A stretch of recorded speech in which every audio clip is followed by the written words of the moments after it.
Feels a bit strange up here, huh? I was saying a shir today in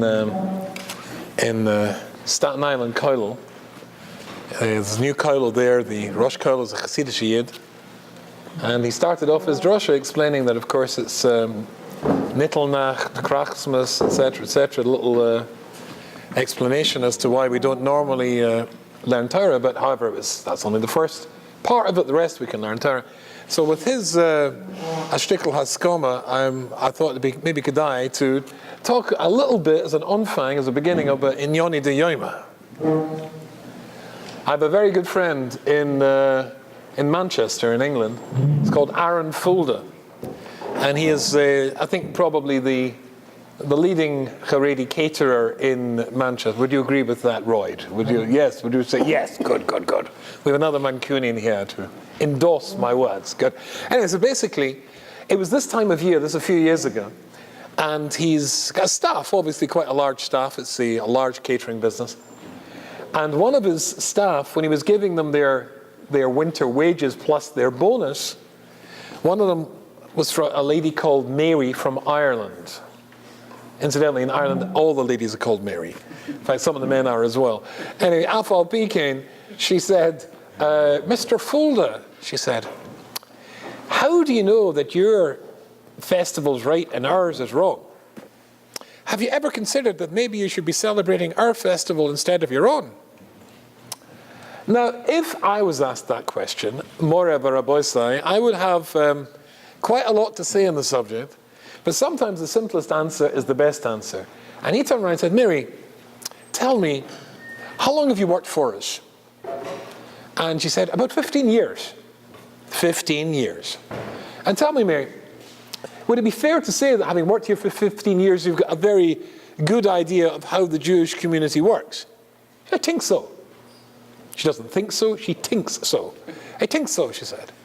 So tell me, Mary, when we cater a chasana, a bar mitzvah, and there is food left over, what happens to that food? What do we do with that food? Say, well, you give it to poor people, and you give it to the yeshivas and the schools. Fine. And tell me, Mary, when somebody rings the front door and is standing outside asking for charity, in the 15 years that you've been here with us, have you ever once seen me turning somebody away from the door? No, absolutely not, Mr. Fulda. Are you sure? Absolutely not. Okay. And be honest. Don't be shy about this. Be honest. In the 15 years that you worked here, would it be fair to say that I'm a good boss, I treat all my employees well, both Jewish and non-Jewish staff, I treat them equally well? Absolutely, she said. Okay, so you know the Jewish community well. We never turn somebody away from the door. When we get leftover food, we give it to people, and the employees are all treated nicely. Yes. So let's consider this story of yours. There was a young couple, a Jewish couple. The wife was very pregnant, about to give birth. She comes to a Jewish town called Beis Lechem, and nobody will let her into their home to give birth to her baby. No Jewish door is open to say, come in and have your baby here. She has to give birth to the baby in a barn. Does that sound like the Jews you know, Mary? And off she went. She came back a week after the holiday and said, Mr. Fulda, you destroyed my Christmas. I think it's like, you got to know what cloud is right. Rachmanim, Bajanim, Nishkan hands and Nishkan feast, the story. Apart from all the rest of the thing there. Sof kol sof, we're talking about a topic tonight which is obviously one of the most difficult topics of all in the Chumash. If you saw the posters, it's Yehuda and Tamar. Yehuda and Tamar is something which is problematic, to put it mildly. And I want to read to you, and in one of our shirim together in the past, I started also off by reading something Rabbi Dessler says in Chelik Beis of Michzah Meliol, it's page 137 for those of you who are taking copious notes. And he says the following thing: "B'Torah hakadosha in shum davar kosav l'shem yediyah ba'alma." In the Torah, there is no story, there is nothing written there. This is just a maisa, something that happened. Not at all. Called davar kotan v'godol nito b'Torah l'shem limud. If there's anything written in the Torah, it's there to teach you something, teach us something. How I absorb this story make it part of me, integrate it into my life, I behave the same way. I remember telling you when I was in yeshiva, I was a reasonably good bocher, a reasonably good younger man, but as a bocher, I enjoyed the shirim. I enjoyed a particularly geschmack, a shtickle. I would file away, and then if I was invited as a bocher to somebody's table Friday night, I was very keen to say it over. Maybe a good shidduch will come from this, you never know. But I never actually understood that when the Torah was telling the story of Avram, Yitzchak, and Yaakov, Sarah, Rivka, Rachel, and Leah, it wasn't talking about what happened to them then, back there. It's talking to me what's happening to Yehuda Rubinstein in whatever this was, 1980 something or other, now. The Torah is talking about you and me in our lives now. And as Rabbi Dessler says, there's nothing written in the Torah Kedosha unless it's l'shem limud. It's for us to know and understand something for our lives now. Make sense? What on earth am I supposed to learn from the story of Yehuda and Tamar? How do I integrate the story of Yehuda and Tamar into my life? This is something I've never been involved with, Rabbi Say. I don't involve in that sort of stuff. It's just not me. Right? So what? You see my problem? Well, perhaps we can start off by saying, or telling something, maybe you know this story. Yes, you can find in Igros Moshe, the last volume of Igros Moshe. At the beginning, there's a whole story about Rav Moshe Feinstein's life. It's very interesting, tremendously interesting in its own right. But there's a story here which tells the following thing. It says, "B'tchilas chayrav tov reish pei beis, chol echem nibale batim nifal lamishka b'min choyle musa v'lashoyna tefter papiv." There was one of the people in Rav Moshe Feinstein's kehila, became very sick with a very unusual disease, and his tongue swelled up in his mouth. Somewhat similar, rings a bell rather to the Gemara. And Gittin talks about Asker, or the Talmidim of Rabbi Akiva, spoke Lashon Hara about each other. When he was very, very sick, Rav Moshe Feinstein went to visit this fellow who was a Geisus.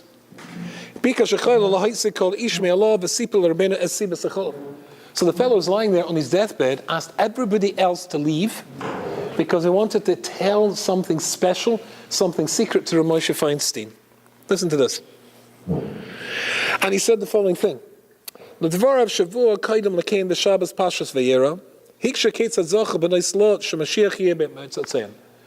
told them that in the previous week he was sitting at the Friday night table, and he was talking about the story of Lot and his daughters. Lot and his daughters. And he said how strange it was that from such people the Mashiach would come. Not only that, he says, and he explained the whole thing, the Gili Arayas, the incest from their father, and he spoke about these two women with quite a lot of criticism, how Mias they were, true daughters of Sodom. And Taka, just to pause for a second, the major stations in the train line of Bias Mashiach are all rather, you would not boast about this in the Shidduch resume, would you not? Right? So the first thing is Lot and his daughters, so Gevaldik, right? I've got a boy for your daughter, he's Gevaldik, he's a wonderful fellow. I mean, he's going to become the Mashiach, but I'll leave that bit out, right? But Gevaldik Yichas, the Mishpacha stem from incest. Oh, that's Gevaldik. And then the next thing after, chronologically, is Yehuda and Tamar. So let's just stick a Zoyna into the story as well, that name is Gevaldik. And then there's the story of Rus. So we're going to put a convert into the story, but not a convert, but she's going to jump into the bed of Boaz, so that's a bit of licentiousness as well. And then we come to Dovan Melech. Let's have come on, Rabbi Sai, Geshmak, a bit of adultery here, right? Ish and Zish. And then, of course, the Shlomo Melech and his wife is also a bit, questionable yikas. I mean, the whole thing's schmeckt nicht azoi gewaltig, as they say. It doesn't sound very nice. So, Rav Moshe Feinstein comes to visit this fellow who's on his deathbed, and he's dying, and he says, I was making fun, I was saying what terrible things about these women. That night, they came to me in a dream. I got to read the Lashon here, because it's interesting. I just looked at it in preparing our shir a few hours before, and I'd forgotten exactly how it went. But two very old ladies came to him in a dream. Sharoshin and Pnehim Mechusim, that their heads were covered, their faces were covered, wearing veils. Va'amish Hen Benos Lot. You know who we are? We're Benos Lot. You know, the ladies you were saying were Zionas and morally bankrupt, etc., etc. So along came these ladies wearing these clothes. And he said, and we heard what you said about us. Ooh, Rabbi Sai. Ramosha Feinstein endorses this story. That's a bit scary, right? Imagine that. We heard what you said about us. Nishno, do we have to worry about Lashon Hara here? Don't worry about Lashon Hara listening to us up there. Oi! Obama Olam Emes, and they came from Olam Emes, to give us an answer, to answer me. Listen to this. They said to me, it was possible for us to say, after we are from Mishpachas of Rome, right? Great nieces of Avram Avinu. But Nitzel B'derech Nes B'Sodom, and an incredible miracle occurred that we were saved from the Afecha of Sodom. So they're Balas Nes. Lo hayatoilim behem maisezenus.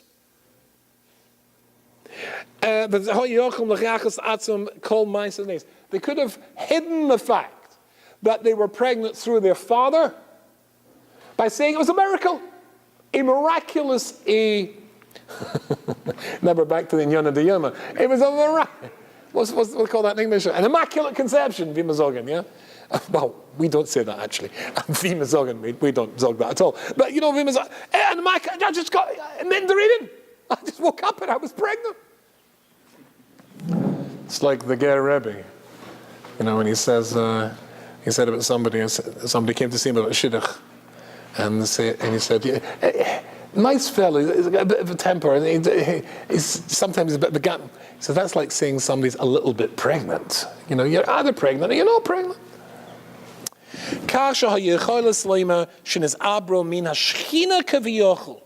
Listen to what the Benos Lot said.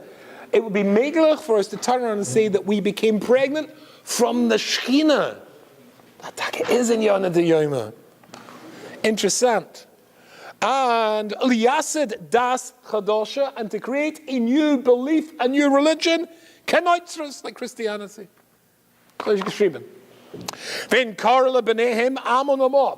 But the daughters of Lot called their children Ammon and Moab. Lahadia, to make it known in the world, shekasher isha misaberes yesh levlad tomid av bosabedom. To let it be known and obvious that if a woman becomes pregnant, there was a father, a human being who produced that pregnancy. Nishkin Chalem is up there.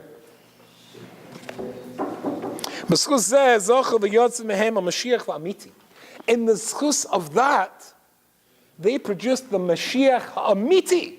Instead of forging a fraudulent Mashiach, we were pregnant by the truth. What was their hashkafa? Their hashkafa was the Shem Shemayim, as everybody knows. But in all, so what can we learn out from the onfang? The onfang of the story of Yehuda and Tamar is that Kenzain, that we should exercise in all these stations and all the difficult, embarrassing, the incest, the adultery, and all of what seems at first glance to be rather unpleasant things. The first thing we can turn around and say is you should have to exercise a little bit of caution before you condemn. After all, these people, this fellow didn't. Antaka, he died. Antaka, the fellow, goes on and dies. Shine. What is the story all about? So let's just remind ourselves, I suppose, I'm going to obviously quote you in Alshich, because I always quote in Alshich. But something here which is also something maybe we can apply, which works for us as well, and applies to us in our life. So this is after Mechiras Yosef. Thank you. This is after Mechiras Yosef, and it says, Yehuda goes down from his brothers. What does that mean? So the Alshich says something here which I think is Moradik, and I'm sure, I don't know if we talked about this before, you can find this in Sfarim all over the place. Listen to what he says here. Yered Yehuda. I'll talk to us in Indian Halazu. It tells us about Shtei Hakdomas. To understand the story, we need two Hakdomas. Achas ki lekol adam yesh etois mishtanos b'shamayim es laredis ve'es la'alois. Peladik azach. You should know We do know, Reb Shlomo Wolbe says this in the first chelik of Alishar. When he's got an essay, he's got a thing called Yemei Ahava, Yemei Sina. There are times in all of our lives when we're going up. Think about, I think we've discussed this once before here. I remember there were times when I was in Gateshead Yeshiva, when I realized that accepting me into the yeshiva, the Rosh Yeshiva had made the wisest decision of their entire career. I was absolutely flying in Rabbi Sai. I was devouring sugya after sugya. Rashi, Taisus, Rashba, Bochrim were coming and asking me pshat about my davening, a direct line to Shamayim. My Bein Adam L'Chavero, Sidkus, right? And then maybe just 2 months later, you're looking at the Gemaras, nothing's going in, nothing's staying in, your davening is 3 steps back, 3 steps forwards, and then 3 steps back, 3 steps forward, nothing in between. You're Bein on Chavero, the Bochrim drive you nuts, they keep stealing all the French fries and the Cheder Ochel. Terrible. Yemei Aliyah, Yemei Yerida. Or Yemei Sina, Yemei Ahava. There are times when a person's going up and a time when a person's going down.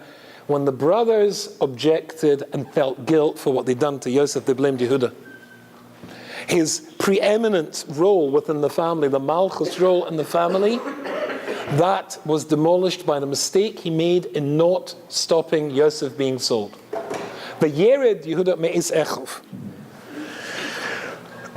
The Yed at Isha the Lom is Shmoy Chiro, and he turns and he comes and bumps into this guy, this fellow called Chiro, although we've also mentioned before, as Rabbi Desta points out, if you're mentioned in the Torah, if you're named in the Torah, you were a great person. You may have been a great Rosh like Paroi, but you were a great person. V'yasham Yehuda bas Ish Kanani u'Shmoy Shua. And he marries, or he sees there, a Canaanite woman. The name of the father is Shua, but we don't get her name at all. So he marries her. So we all know the story. He marries and he has a son, and the first son's called Er. Of course, he's going to die very soon. Sort of Er today, gone tomorrow, but forgive that joke. And she gets pregnant again. Vatikra Eshmo Oinan is a fellow called Oinan. But that's of tell Ben Vatikra Eshmo Sheila Bahoya Baksiba Deta Oisa, and that's it. 3 sons. We all know the story that comes next. So he's looking for a bride for his son, for his oldest son, Er, and the ideal woman to marry is somebody called Tamar, whose father is Shem. Right, Shem, who Avram and Yitzchak and Yaakov go and learn in the yeshiva, Inovi Hashem, and he's got a daughter. That's going to be very, very crucial. And we all know what happens. How old was Er when this happened? Anybody know? 7. 7 years of age. You know what happens? He doesn't want her to become Muberes, and he makes sure that she's not become Muberes, and as a consequence of that, Hashem kills him. Okay? What comes next? This is an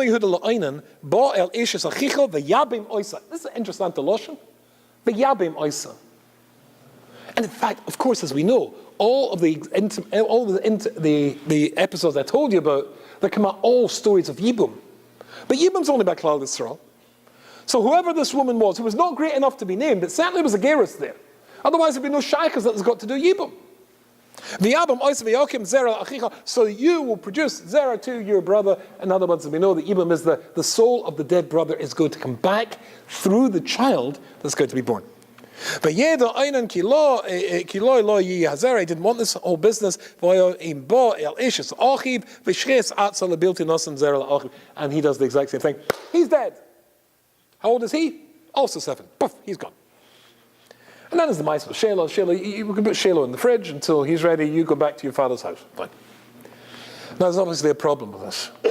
You're not chai b'dei shemayim for anything you did wrong. Under 20. And he's only 7. I mean, people obviously were different in those days. Afal peaking, under 20, you're not chai b'dei shemayim. But no second chances, no sorry, no tshuva, no Rosh Hashanah, no Yom Kippur. Boom, you're dead. Doesn't make any sense. Then after this, of course, there's a strange episode of when Shiloh is grown and should be given to Tamar as a third wife, a third husband. Then what happens is, of course, that he's not, and she dresses up as a Zoina. And he's going, well, let's get to that bit because that's going to be very important. It says, now listen carefully how we started off. We started off, it says, Vayi ba'es ahi bayered Yehuda. Then after that it says the following thing. Then it says, Vayi ba'miyomim, the days carry on, but Thomas Bashur, Yehuda's wife, dies. And then he has a nechama after that, Vayal al goizit soina. And he goes up to shear the flock. Hu b'chirim re'eh adolami timnosa. He and his friend Hiram to the south. He goes up to the south. Does that make any sense? Everybody knows you go down to the south. Right? Down to the south, up to the north. Vayugad l'tamar lemor hinei chamich oila. Now your father-in-law is going up. And that's 11 years. From the beginning of the story to the end of the story or Yehuda's part of the story, it's an 11-year journey. How long can a person go down? Yehuda was down for 11 years. In Ruchnius. Now, of course, we're talking about he kept Torah, etc. But his madrega was damaged. He was wounded for 11 years. And now he's going up. And now he's going up. So Tamar, the Yugad Tamar, who told Tamar? So the Alshach says, probably her father, who was a Novi, said, your father-in-law is going up. Go and dress yourself as a Zoina. And how does he know? How does he know that she is a Zoina? She takes off these clothes of being an Almana, Vatichas B'tzayif. And she covers herself with a veil. Now remember what we just learned in Moshe Feinstein. One of the Simonim that the daughters of Lot were in a very high madriga was they were wearing veils. And here she's wearing a veil. Now I honestly, as I said before, I've never actually met a Zoina, but I kind of suspect that wearing veils is not the regular dress. I'm not sure, but I'm kind of guessing that's probably not what they wear. I mean, it's big ditznius, no? And a Zoina is not. I mean, it's pumfakeh, it's a hefach. So, I mean, to wear a toiva? She's wearing a veil? Okay. So let me tell you something Alshach says. The Alshach says like this. Maybe I better give you a moshe for this. Suppose I have the cure for cancer. I just said a shir in another yeshiva here in Muncie. And the fellow came rushing up to me afterwards and he said, somebody who's very not well with cancer, and he knows I know a little bit about this. I wrote a book about this. Suppose I found the cure. I'm a scientist. I found the cure for cancer.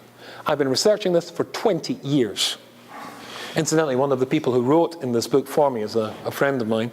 She is the professor of pathology at the MD Anderson Cancer Hospital in Houston, Texas. She became very wealthy 10 years ago because she discovered the signature in blood for colon cancer. Before it actually starts to produce tumors, she can detect it in the blood, zap it with one treatment of chemotherapy. She's saving tens of millions of lives. And she just wrote me an email about 2 months ago saying, any of your Talmidim, any of your friends who would like a free blood test for lung cancer. She's also now been able to do the same thing for many millions of lives she's going to be able to save. Unbelievable. Unbelievable. Anyway, so suppose I am her. I think I've got the cure for cancer. So I've been working very hard for 20 years. You need a special ingredient. It's very, very hard to get hold of this. I only have a small amount of this. You put this into a test tube with some other thing, combine it, and this, I'm quite sure, is going to cure cancer. So I'm just about to press the lever so that this special, rare liquid is going to go into the test tube, mixed with the other stuff, and that's my magic refuah. When the phone rings and somebody shouts my name, and I get a little bit distracted, and instead of squirting it into this test tube, with the liquid it's got to be, I squirt it into the other test tube. 20 years work! And I've squirted all of my stuff into the wrong test tube. So what do I say? Oops. And other such expressions. Oh, what a shame. Ah! Right? But what do I do next? What would you do next? I want to get it out again, don't I? I want to get it out again. I want to distill it from the liquid that I put it into, which was the wrong liquid. I mean, I don't know if you know anything about science, but as you probably know, alcohol, being Scottish, I know quite a lot about alcohol. Alcohol has a lower boiling point, it evaporates at a lower temperature than water. So if you put alcohol into water, if you watered down your whiskey, fool, if you've done such a thing, right, you want to get the whiskey out of that muck, right? You want to get, so what you do is simply heat it up. The alcohol evaporates, then condenses, and then you get your whiskey back. It's water nonsense, right? So what I'll do is I'll simply distill it from the liquid that it's in and pour it now into the correct liquid. You get this? And once again, I've got my cure for cancer. Yehuda was supposed to bring the next line of the Mashiach, the next link in the Mashiach, who was who? Peretz, straight away. If he had married somebody straight away who was Roy for him, somebody like Tamar, it would have happened straight away. However, because there's Bechira, because he'd made mistakes, because it's Vayered Yehuda, he's gone down, he marries the wrong person. As a consequence of marrying the wrong person, he produces 3 sons. And the first 2 sons, Blishim, Shilas, as they've married a woman, he married a woman who's not Roy for this, produces children, whether you want to say it's nature or nurture, who are not up to, who don't want to have this task. Onan doesn't want to do this for Er. Er doesn't want his wife to become pregnant and spoil her beauty, whatever that means. And therefore, as soon as they do something wrong, Hashem kills them straight away. We have to take those, no, we're not talking about drops of water here, we're talking about neshamas. The neshamas that are coming down from Shemayim have been put in the wrong bodies, and therefore are going to be taken from those bodies and immediately put back into 2 new bodies. And these are the children that Yehuda is going to father through the Maisa with Tamar. Are you with me so far? But why didn't he just say, Sheila, you do it? Why not give Sheila? Or why didn't she say, bring me Sheila as my husband, like you promised? What does it mean, Vayugad LeTamar? That Tamar was told that this, that her father-in-law is going up. Who do you think told her? He's now spiritually going up again. So it's either her father, who's the Navi Shem, or she herself is a Neviah. It's told me in Shemayim, you've got to go and do this. This is the way it has to happen. We'll come to that in a second. And when she gets pregnant through Yehuda, she gets pregnant with twins. This is Peledic. And it has to be through Yehuda. Why? Because there are 3 brothers, remember? Er, Onan, and Shelah. Er dies, and then Onan has to do Yibum. Doesn't. He dies, then Shelah should do Yibum. Which neshama will he bring back if he does Yibum? Onan, this one. You bring back 1 neshama when you do Yibum. But what about Er? And Er is going to be Peretz. He's not going to be able to achieve that. Guess who can achieve that? Yehuda. How can he bring back 2 neshamas? You can't do that? He can, because he brought them in the first place. He brought them in the first place. Peledic Azach. So if you're taking the neshamas from the wrong container, and then we're going to put them back into the right container. And he saw that she was wearing a veil, and he thinks she's a Zoina. What's that mean? So Satmar Rav says in Debriyola Peledic Azach. He translates it properly as that she had worn a veil. When she was his daughter-in-law, and she had been in his house, she wore a veil. He'd never seen her. When she uncovers her face at the crossroads, he just sees a woman he doesn't know who it is. Itaka doesn't know who it is. How does this apply to us? Is this, Rahman and Islam, we've got nothing to do with such things. Disaster. However, there's quite still a lot that does apply to us in our life. And again, first, don't forget the first one, caution. Before we condemn somebody, you've got to be a little bit careful. Here's the Satmar Rav. The Satmar Rav says an incredibly interesting thing here. Listen to this. Yehuda is a Novi. Do we agree this? Yes. And now we said that she is a Novi. If you look in the Rambam, in Hilchas Yesodei HaTorah, in the 7th Perek of Yesodei HaTorah, it explains there how Nevi'us works. In Halacha Vav it says that a Novi sometimes is given a Nevi'us for himself. For him to improve something about himself. Sometimes the Nevi'us is for the Novi to tell somebody else. Right? I've got a message from Hashem for you. You can think of Yecheskel and various kings he went to. A message for the king from the Novi.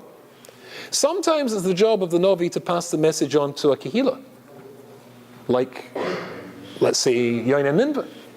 And sometimes it's not the job of a Navi to pass a message on to the whole world, the whole of Klal Yisrael, or indeed the whole world. That's the job.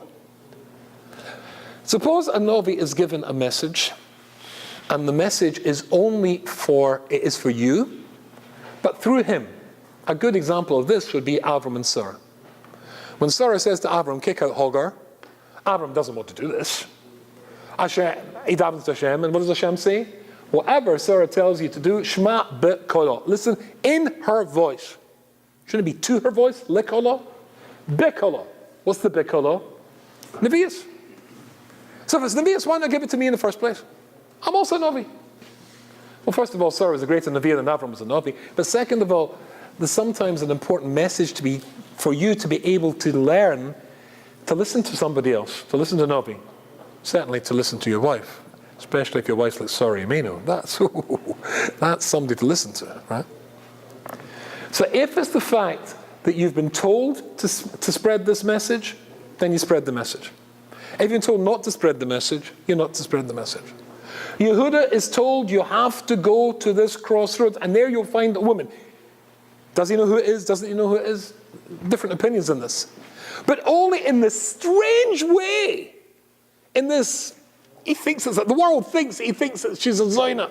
And she is told, only by becoming pregnant through him can you bring these two souls. And when they see each other, and they know who it is even. But they can't tell anybody else. Why not? Hashem didn't tell them to. Why wouldn't he tell them to tell anybody else? Why not tell anybody else? There's another unpleasant story in the Torah. Yaakov Avinu, after he has worked to marry Rachel, the expression he says to Lavan, give me my wife so that I can, let's translate this gently. You can translate this much more harshly, that I can come to her. Rashi says there, such an expression is so inappropriate to be unbelievable. Nobody would say such a thing. Why did he speak like that? The Shem Mishmuel says a moradik azach. You know, we've got a concept of fooling the Sotan, confusing the Sotan. One of the reasons we blow the shofar is to confuse the Sotan. The Sotan is always trying to spoil things in Klal Yisrael. The bigger the project, the more important the project that's going on in Klal Yisrael, the more by definition the Sotan is going to want to try and disrupt it, to hijack it, or to ambush it. And that makes sense. If I was the Sotan, I would want to know what's going on in Klal Yisrael at the moment. I've written about this in 3 of my books. I think this is very important. You've got to see what the Sotan's up to. If I was the Sotan when there was the Kiruv movement, when it was a big thing, and it's not anymore, again we discussed this once here, then I would want to disrupt the Kiruv movement. And I think I know how I would go about it. And now that the Kiruv movement no longer exists, I would want Klal Yisrael and the Frum Chilik of Klal Yisrael to be doing what we're doing, which is not noticing that the Kiruv movement is finished, and the real challenge is Frum kids going off the derech, and that's where all our koiches and our machshava should be put into, and our money should be put into. We've done enough on the other front, we're now losing our own kids, but we're too busy fighting the old battle, not realizing there's a new battle. He's always, and you can confuse this fellow, you can trip him up. So the Shem Mishmol says, when Yaakov Avinu says this, it's grob. This grob expression to Lavan, the Sotan listening to this thinks, this can't be the zivug, this can't be the marriage that's going to produce the Mashiach, that's going to produce Klal Yisrael. No, I don't have to worry about this one. It's the next one. Sometimes you hide what you're doing behind something that the Sotan will not assume is holy when ultimately it is. If a Nevi'ah is told to do something L'Shem Shemaim, like Sarah, to throw out Hagar, which is not easy for her. Hagar is her Talmidah Muhekas. For somebody who is a Tznuah, who is a Tzedekis, to go and dress up and pretend to be a Zayna, for him to go to be and go and approach a Zayna, oh, come on, it's Yehuda. I met when I was in the other yeshiva saying a shir before, I met Rabbi Bamberg, I think it's the Rosh Yeshiva, Mashgiach there, I'm not sure which one. And he said, he introduced me to his youngest son. It's called Yehuda Zev. I said, oh, Yehuda Zev. Who's Yehuda Zev? The Manchester Rosh Hashiva. Manchester Rosh Hashiva. I don't know if you were Zoika ever see. Look, you live in an area. There's no shortage of tzaddikim round about Baruch Hashem, this area of the United States of America. You can get to see a tzaddik. But the Manchester Rosh Hashiva, most people were masking. The Satmar Rov said he only had two chassidim. One was a certain rabbi who lived in Antwerp, and another rabbi who lived in Manchester, the Manchester Rosh Hashiva. And he was a great tzaddik. Imagine the Manchester Rosh Hashiva going to a Zayna. It is so offensive. It's so insane. I even using it as a dogma, I'm regretting it already. But we're talking about Yehuda, not Yehuda, Yehuda. But if you're told by Hashem Yisborach that this has to happen this way, and this is what Satmar Rov says. He says,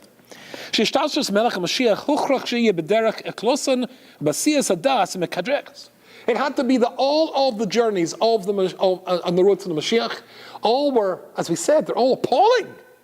You know you're not going to make a shidduch with that family. I wouldn't. So that he wouldn't think that the Mashiach couldn't come from a story of incest, it couldn't come from a story of prostitution, it couldn't come from a story of adultery. That can't be it.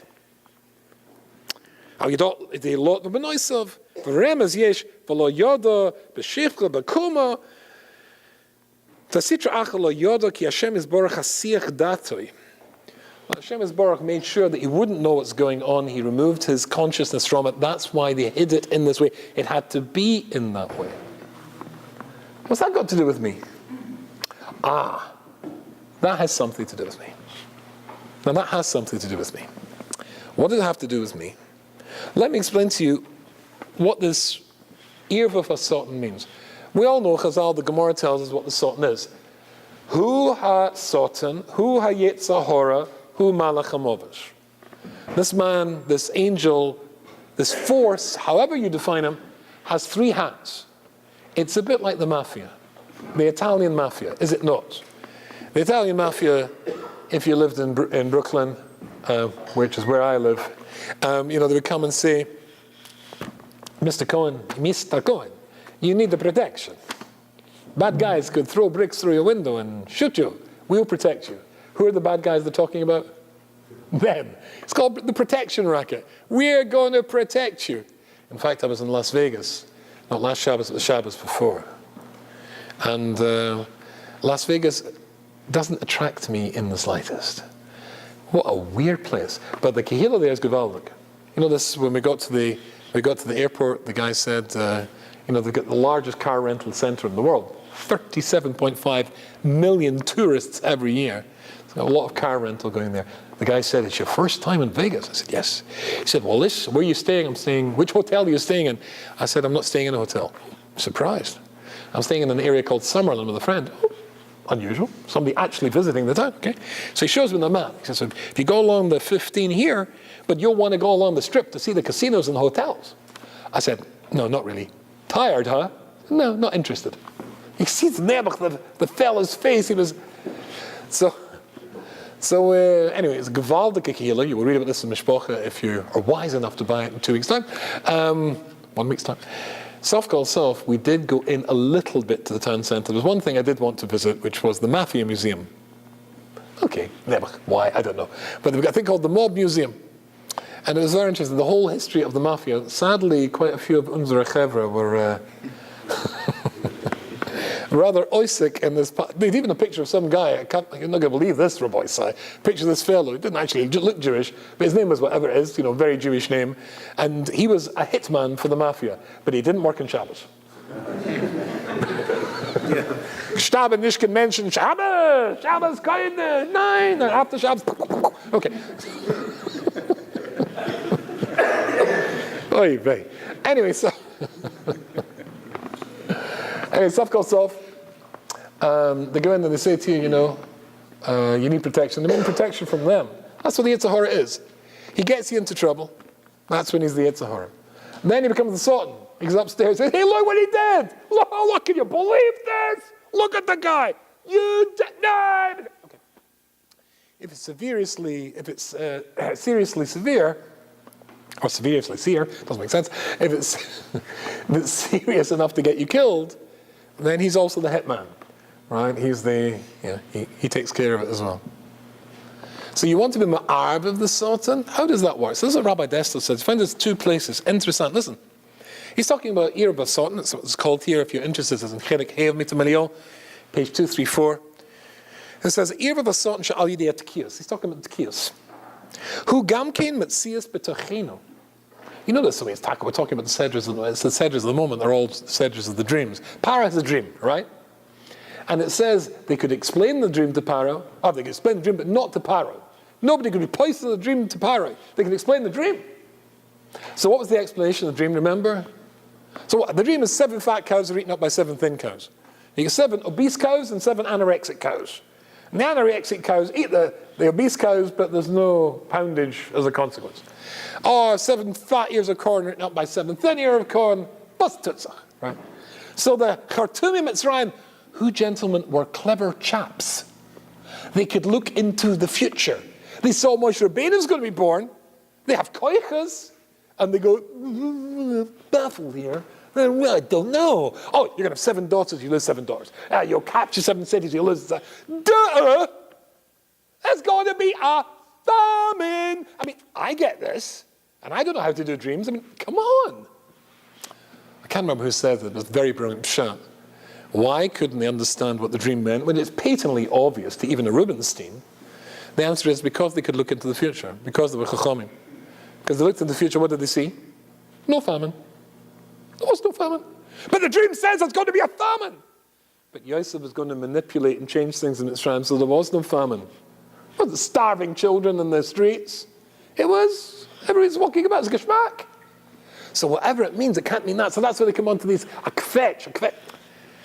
A cholam has to fit. It's got to make sense to you, which is why you've got to be very careful when you tell somebody a dream, because the idea is that a dream goes after the pshara. But the pshara has to make sense to you. It has to fit you. Abai and Rava used to go to a fellow who they all had the exact same dreams as the Gemara, and he was involved in Zion and Brochas, and there's a fellow, or Hedia, and he used to give, one gave money for the pshat, one didn't. He used to give one a wonderful pshat, which always worked out, and the other one a rotten pshat, and it always worked out to be rotten. Turns out the guy was a phony.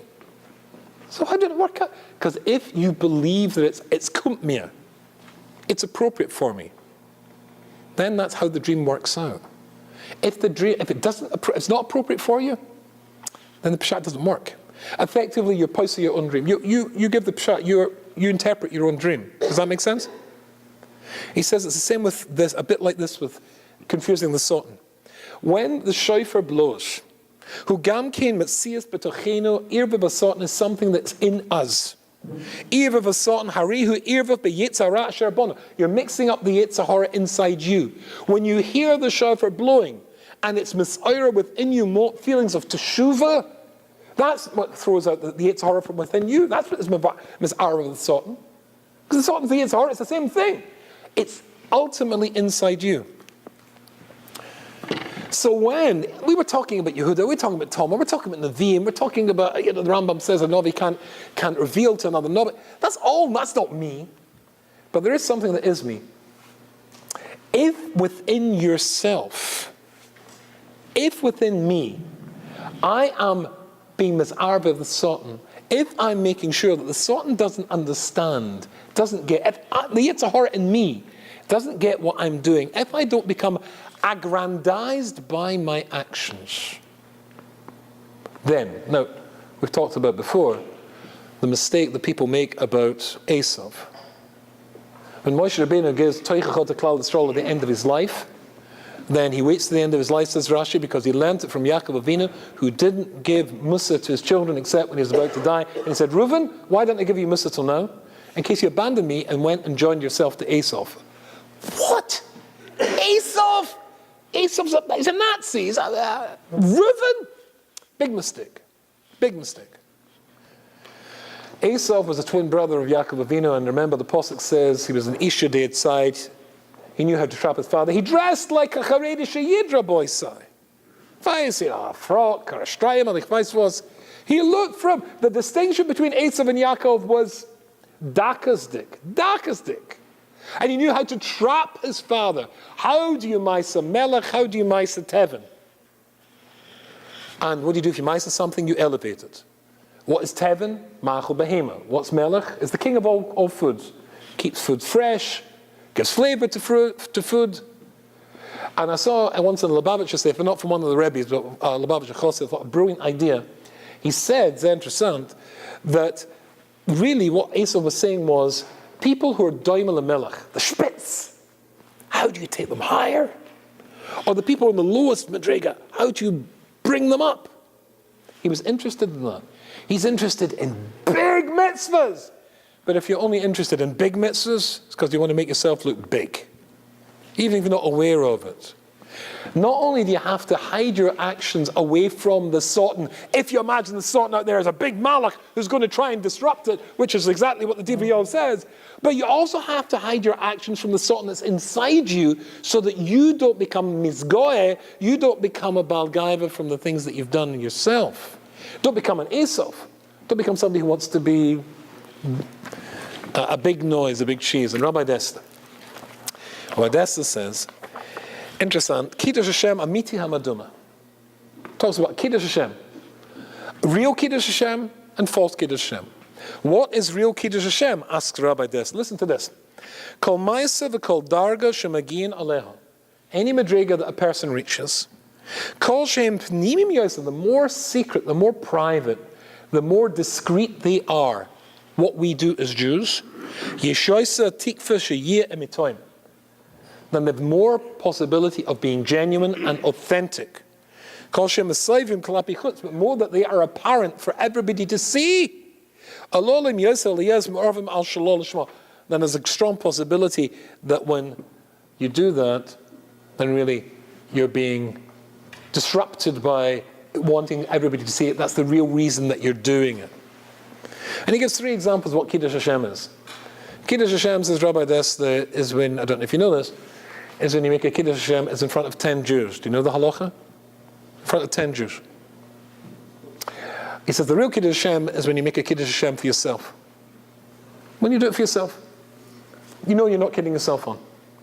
And after that, if you're in the very highest madriga to the rest of the world, he says, well, it's a strange thing that we try to make it that we want to let the rest of the world see how wonderful we are, but then you're not making a Kiddush Hashem, you're making a Kiddush of yourself. I remember in Manchester, when I was living, we'd newly moved to Manchester. And I used to get my gas, my petrol, as they call it there, my petroleum, from my car. I used to drive a Volvo. Great days. Everybody, incidentally, in England used to drive Volvos. Don't know, but today, anyway, soft called soft. There was a garage, I think it was either Esso or Shell, one of those two, and they were giving out special prizes. If you bought £50 worth of gas, that's about $75 worth of gas, you got a free little toy car. And I was giving these to my kids. Incidentally, before I moved here 3 years ago, I was spending, nearly $400 a week in gas for the car. They do a lot of tax and gas in England on the car. Okay? I went into a garage in a place called Cheetham Hill. And I went in there and I had filled up. I was definitely yoitze my free car for my kids. And so there was a little Pakistani guy there, and he was starting to process my thing. And then came a taxi driver. The guy says, "I'll just put £5 in, mate." Did you get that? I just put £5 in, mate. And he put down a £5 note. Gotta go. And off he went in his taxi and drove away. The guy got confused, and instead of charging me the £50, he charged me £5. Right? And I decided, Kiddush Hashem. Yes. Watch this. Excuse me, Mohammed, but I owe you £50. And I expected him to say him going, "Oh, totally, I'm so sorry," and change it. No. So he got very embarrassed, put his head down, took the £50, right, fine, and out I went. I said, "Not even thank you. Didn't even thank me." And I got to the car and thought, "And where's my little toy car? Ah, chutzpah! Nishkin dank! No thank you! Nishkin toy car! You forgot my toy car," I said to him. And he didn't even give me the toy car. Off I went. Got in the car and drove. Chutzpah! I did this for him. And I thought, I did this for him. What happened to the Kiddush Hashem? I thought, were you not doing it, Rubenstein? L'Shem Shemayim? To make a Kiddush Hashem, to make Hashem's name look good in the world? No. I was more interested in the toy car. I was interested in me. He didn't thank me. To be ma'arv of the Sultan, to make sure the Sultan is not Isaac in our parsha, sometimes you have to hide, even if you're involved in big things, big projects, you have to, sometimes keep it quiet from yourself as well. Sometimes you have to minimize what you're doing so you don't become this goy and become a Baal Gaiva, even if you're involved in some big things. Maybe that's why Rashi used to write little anonymous notes and leave it in the base of Medrash. Kuntras. Why is it called notes? Because when he heard people struggling with the Gemara, he didn't go up and say Yankel. This is shot in the Tosos. I would have done that. So they would have thought, oh, Rubenstein's brilliant. The Rosh Yeshiva were clever in bringing him into Gateshead. Yeah, let me tell you what the Ritva says. Shout across the base of Medrash. No. Rashi put little notes, anonymous. They caught him, but he tried not to. And the best form of giving tzedakah, you don't know who you're giving to, the person who he doesn't get it from. The Baal Shem Tov HaKodesh.